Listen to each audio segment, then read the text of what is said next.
So what's going on, guys, and welcome back to episode number 64 of our Portsmouth career mode. And we are going to be kicking off this episode with a home game in the FA Cup round 3 up against Reading. It will be at home at Fratton Park, so it is going to be a difficult game for us, but we are hoping we can come out on top and obviously progress into the next round of the tournament. But as you can see from our lineup, it is going to be a very weak lineup due to fitness issues, and just in 2 days' time we will be taking on Manchester City in the league. So it's going to be an action-packed episode with transfer news and everything, so hopefully you guys will enjoy it. Let's see if we can get off to a good start. Play a good ball through to Dahoud here. Dahoud, we do know, has got a lot of speed in him, but unfortunately he does get taken out, and they do pretty much cause a tactical foul for us. But we got a foul. It's a long way out, but I'm going to try and strike it with Aaron. Aaron's going to try and whip it around the wall into the back of the net. It actually hits the wall, goes up in the air. Can we win the header? No, we can't, because the Reading goalkeeper comes out and makes a decent punch to clear the ball out of harm's way. But it hasn't been that interesting a game so far. We're really struggling to create chance for ourselves, but we've got the ball here with Banton. Banton through to Dahoud. It's not the best ball, but can Dahoud regain possession of it? Yes, he does. We play the ball through to Aaron. Aaron's turned his man. Aaron back inside to Banton, and it's a really good interception. And thinking twice about that, I should have probably hit it.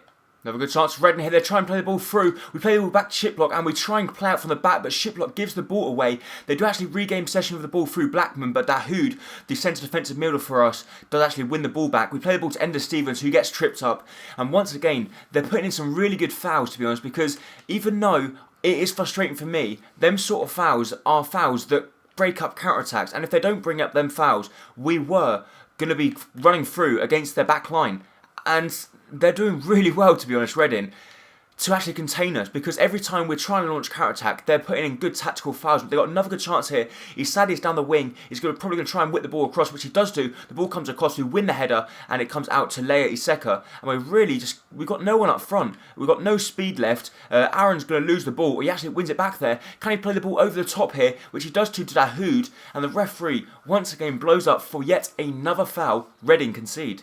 Now a good chance of Reading here in the dying stage of the game. They got the ball down the wing through Blackman. He tries to whip the ball in the box, and it is Ongwen that puts in a good block there. And with just 4 minutes remaining, we are going to make some substitutions, but I don't think these substitutions are going to do anything. Naismith's going to come on for Pedrosa. We're going to bring Leia Iseka off, and we're going to bring Kingsley Coman on, and we're going to bring a little bit more pace on as well with Kishner. He can come on at centre attacking mid. Let's see if them players can try and get something within the last 4 minutes. The only chance we're going to get if we can win this from the corner and pump the ball upfield. It could be our only chance, but sometimes it does work. They come in. Can Shiplock gather that? Yes, he does. Is this going to be the historic moment for us? Naismith's got the ball. Naismith whips the ball over the top to Kingsley Coman. Can this be the perfect substitutions? Kingsley Coman with a lovely first time touch. He's through one-on with the goalkeeper. Can he find the back of the net? You bet he can. And with just 4 minutes remaining, we made the substitutions and it worked. Naismith linking up with Kingsley Coman, two players that had just come onto the pitch, and it was a lovely ball over the top. What a control that is from Kingsley Coman. He beats Blackman for pace, and what a finish that is into the far corner of the net, and we have done it. With just 1 minute remaining in the game, we have scored the goal to put us into the next round of the Cup. What a fantastic double substitution we had made. So the referee blows the full-time whistle, and we end up winning the game 1-0 with a goal right at the very death. It was our double substitution that did in fact win us the game. We didn't play that well, to be honest. We only had 2 shots throughout the whole game, and one of them was a goal. But Kingsley Coman is my man of the match. Even though he was only on the pitch for a few seconds, he did score the goal for us. So him and Naismith, they were on the pitch for 4 in-game minutes, and they both pick up the highest ratings. That's ridiculous. So we get yet another transfer offer for Christopher Shiplock from Lille. What we're going to do, we're going to reject this offer, and I am going to do what you guys suggested, which is loan him out on a short loan deal and then recall him from loan, and let's see if that works. Christopher Shiplock has actually said he's decided to sign a new contract, so he's going to be staying in the club, so it doesn't matter. Thankfully for us, our star goalkeeper is staying at the club, which is fantastic news for us, and I'm really happy about that one. But we have got time to go into yet another training drill. Bergwijn, Loftus-Cheek and Garcia all close to going up to the next rating, which would be fantastic if one of them could go up. And yes, they do. Ruben Loftus-Cheek has now hit the 77 rated. This guy I absolutely love in midfield. He's an absolute rock. So we're now going to move into the second game of the episode, which is going to be up against the league leaders.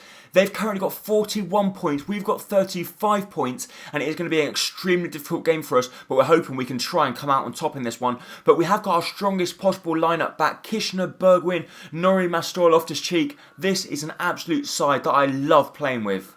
We play a good ball through to Norrie here. Norrie's going to strike it from range. He strikes it, and what a fantastic goal. It is from Norrie, our central attacking midfielder. And this guy, even though he sets up so many goals for us, he always shows that he can bang in the goals. And what a fantastic strike that is. Just 30 minutes in, it was Boscagli cutting in from the left-hand side. Plays the ball to Norrie. Norrie decides to strike it. Joe Hart can get nowhere near that one. And what a fantastic start to this game, as we might be closing in the gap on top place.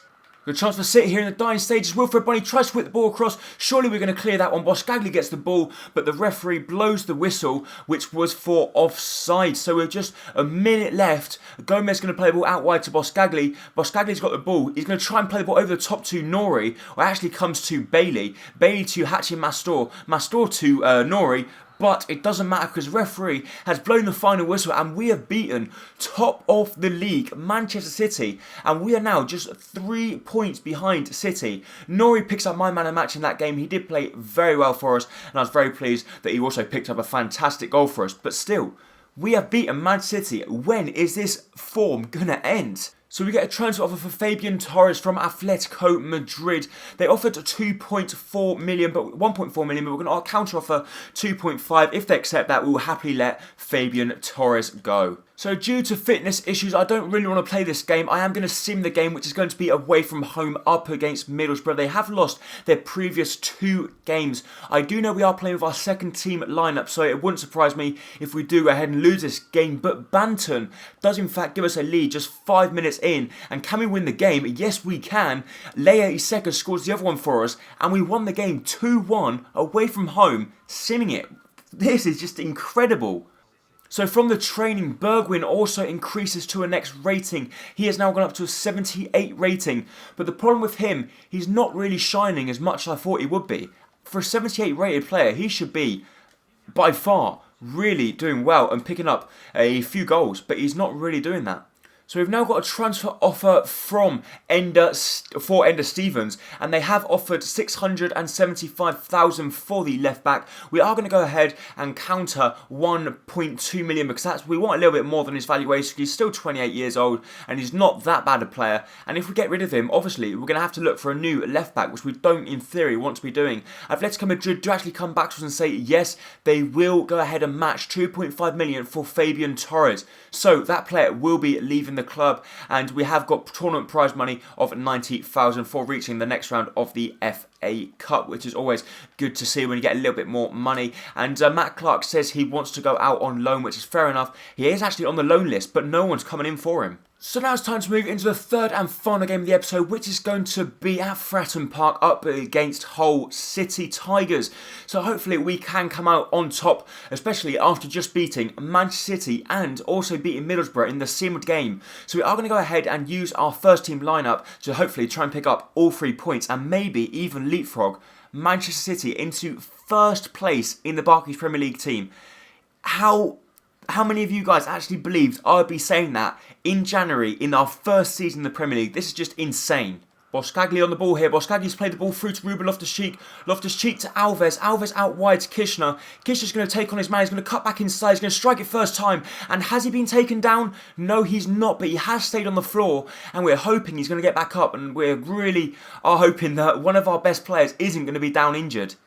But really good chance for Hull here. They've got the ball. They're through one on with our goalkeeper. And they find the back of the net. It is Mailer that puts the ball into the back of the net past Shiplock. And we find ourselves 1-0 down just half an hour in. It was after it was after Kishner got taken down in the opposition penalty area. We believed it could have been a penalty. It was a lovely ball inside. We were trying to block the shot on the goal line. But unfortunately, Joe Gomez couldn't get there. And it was Sam Klukas actually, that picks up the goal for them. Good chance for Hull once again here. They've taken on our player on the edge of the box. They're going to try and create something for themselves. Ruben Loftus-Cheek trying his best to get the ball back, which he does do now. And we're going to try and launch a counter-attack of our own, but we lose it again. Ruben Loftus-Cheek back on the ball. He plays the ball to Bergwijn. Bergwijn to Coman. Coman out to Mastor. Can we launch a counter-attack of our own? Mastor's going to cut back inside, which he does do fantastically. He gets a little bit lucky there as the ball comes back out wide to Bergwijn. Bergwijn go all the way. He cuts inside. He keeps on going. And how lucky can they get? The ball bounces off of Bergwijn's foot, then it hits their player, then it hit Bergwijn again, and then it falls to their player. But then that's how it goes. But Mastor nearly winning the ball back there. We're going to take the short corner here. Kingsley Coman's going to play the ball out wide to Nori. Nori's got the ball. He's on his right boot. He strikes it. It hits Tom Huddleston. It goes up in the air. But we do get given yet another corner. So can we try and create something for ourselves? We can see Nori on the back post all on his own. We whip the ball back to him. It's a good ball back to Nori. It's not the best first time control. And that wasn't the best corner kick routine, was it? A really good chance for Hull here. They've been played through. They're 2-on-2. Iñaga's trying to hold off the ball. They play the ball back to Tom Huddleston, who can strike it from range. He does strike it and he hits the foot of the post and it goes out wide. So we've just got 7 minutes to try and salvage a point from this game. We're really struggling and we're not really creating much chances for ourselves either. But we've got the ball through to Nori. Nori's on the ball. Nori is actually waiting too long for the ball, but it comes out to him. Has he been mustered off the ball? It is, I think, just the case that Tom Huddleston's a lot stronger than Nori, but we've got the ball back again. Ruben Loftus-Cheek plays the ball out wide to Kishner. Kishner's going to try and go all the way on his own. Is he going to be able to go all the way? He keeps on going. What a historic goal this could be if Kishner can pull it off. He keeps on going. He's going to play the ball back to Hachi Mastor. It's a good ball back to him. Hachi Mastor to Nori. Nori takes on his man. He strikes it, and it's a really good save by Jack Butland, and that would have been a fantastic team goal if we could pull that one off. But the referee blows the full-time whistle and we end up losing our first game of this episode, which was against Hull. So in theory, the easiest side of them all, we go ahead and lose. So my man of the match in that game probably does go to, well, I'm not really sure, Kingsley Coman maybe? No one really played well, to be honest. We did have quite a few shots, but we just couldn't seem to create any clear-cut opportunities, and most of our shots were coming from distance. But that is in fact going to be it for this episode. If you did enjoy it, please make sure to hit the like button down below, as it is going to be very much appreciated. And I really hope to see you next time, very, very soon, for the next episode of the Portsmouth Career Mode. Thank you, bye bye.